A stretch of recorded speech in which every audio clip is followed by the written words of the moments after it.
चाहे रबिश लिखता हूँ, बकवास लिखता हूँ, उसको पढ़ने वाले ज़्यादा है।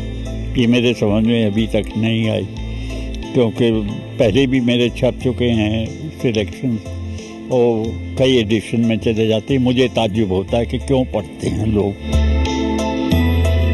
अपनी ही रचनाओं को खारिज करने का मादा खुशवंत सिंह जैसे ही पत्रकार, साहित्यकार और इतिहासकार के पास हो सकता था।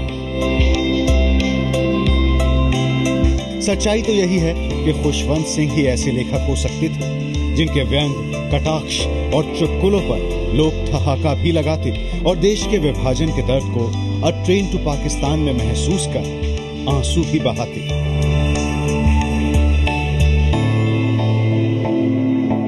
क्या खुशवंत सिंह के अलावा कोई और हो सकता था जो जीते जी अपनी ही श्रद्धांजलि लिख डालता? गवाह है उनकी किताब डेथ एट माई डोरस्टेप। आजाद हिंदुस्तान की हर अहम घटनाओं के गवाह थे पत्रकार, साहित्यकार और इतिहासकार खुशवंत सिंह। भारतीय पत्रकारिता में खुशवंत सिंह ने अहम भूमिका निभाई।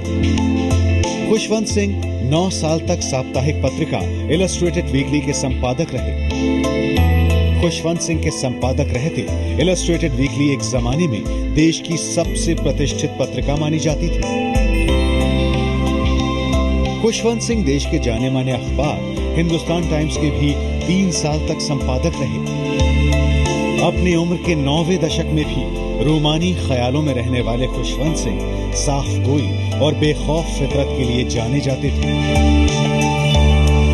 एक जमाने में उन्होंने पूर्व प्रधानमंत्री इंदिरा गांधी के कई अहम फैसलों, यहां तक कि देश में इमरजेंसी लगाए जाने तक के फैसले का खुलकर समर्थन किया था। बस एक ही बात विशेष है इसमें, ये खुशवंत सिंह की किताब है बस, और इसको बेचने के लिए कुछ कहने की जरूरत नहीं है। इस किताब को लिखा है खुशवंत सिंह ने, खत्म हो गई बात। इंदिरा गांधी सरकार ने खुशवंत सिंह को राज्यसभा का सांसद बनाया, लेकिन अमृतसर के स्वर्ण मंदिर में हुए ऑपरेशन ब्लू स्टार के बाद उन्होंने इंदिरा गांधी की खुलकर आलोचना की। सरकार की इस कार्रवाई का विरोध करते हुए खुशवंत सिंह ने 1974 में मिले अपने पद्म भूषण सम्मान को भी 1984 में लौटा दिया। 1984 में हुए सिख दंगों की पीड़ा खुशवंत सिंह के जहन में पूरी उम्र तक रही। Extremely upset that this should have happened. I had to go and seek refuge in the Swedish embassy myself because there were mobs coming to me. I felt like a refugee in my own country. देश की तमाम बड़ी शख्सियतों पर उनकी राय बेबाक रहती। बिना किसी लाग लपेट के खुशवंत अपनी बात कहती।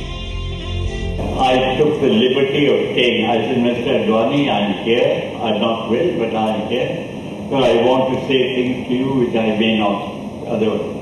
I said, you sowed the seeds of communal hatred in this country, and the country will pay for it. And I said, I always believe you are clean, honest, and you don't womanize.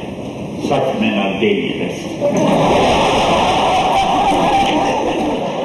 Active in so many different walks of life, as a journalist, as a writer, as a critic, as a historian,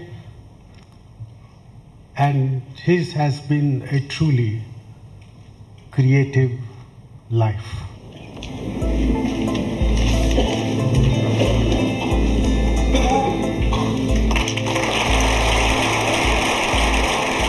मैंने कहा जो ईमानदार आदमी है, काबिल आदमी है, और कभी उसने किसी किस्म का उसके खिलाफ शिकायत नहीं कि उसने किसी अपने रिश्तेदार को या किसी दोस्त को या आगे बढ़ाया हो।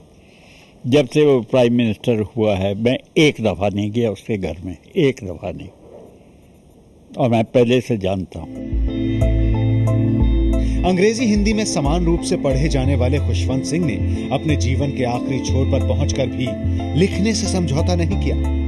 क्या कोई 95 साल की उम्र में सनसेट क्लब लिखने की सोच सकता है। खुशवंत सिंह का साप्ताहिक column with malice towards one and all यानी ना काहू से दोस्ती ना काहू से बैर उनके जीवन के आखिरी समय तक देश के तमाम अखबारों में छपने वाला सबसे लोकप्रिय कॉलम रहा। को लगता है कि वो एक बहुत ही सीरियस और इंटेलिजेंट जर्नलिस्ट है, लेकिन वो अपने ऊपर हंस भी सकता है। जो सीरियस लोग होते हैं वो बहुत ग्रिम होते हैं, वो हंसते नहीं हैं, ये हंस भी सकता है। खुशवंत सिंह ने 30 से भी ज्यादा किताबें लिखी, लेकिन उनके उपन्यास दिल्ली, ट्रेन टू पाकिस्तान और द कंपनी ऑफ विमेन सबसे चर्चित रहे। खुशवंत सिंह की एक और जो सबसे बड़ी उपलब्धि मानी जाती है वो है उनका लिखा सिख धर्म का इतिहास। 2 वॉल्यूम में लिखा गया हिस्ट्री ऑफ द सिख धर्म पर लिखी गई सबसे प्रामाणिक किताबें मानी जाती है। खुशवंत सिंह का जन्म 2 फरवरी 1915 को पाकिस्तान के पंजाब में हडाली में हुआ था। उन्होंने अपनी शुरुआती पढ़ाई दिल्ली के मॉडर्न स्कूल से की, लाहौर से ग्रेजुएशन किया और दिल्ली के सेंट स्टीवेंस कॉलेज में भी अध्ययन किया। लंदन के किंग्स कॉलेज में LLB पास। खुशवंत सिंह ने 1939 से 1947 तक लाहौर हाईकोर्ट में वकालत की। खुशवंत सिंह अपनी जिंदगी को लेकर अनुशासन के पक्के थे। तड़के वो 4 बजे ही उठ जाते और रोज सभी अखबारों के क्रॉसवर्ड्स हल करते। इसके बाद उनकी दिनचर्या में शामिल होता कॉलम लिखना, दोपहर में 2 घंटे झपकी लेना, शाम के 7 से 8 बजे का इंतजार और 8:30 बजे डिनर करके 9 बजे तक सो जाना। शायद उनकी यही दिनचर्या उन्हें उनकी जिंदगी के 9वें दशक में भी उन्हें रूमानी कल्पनाएं कराती रही।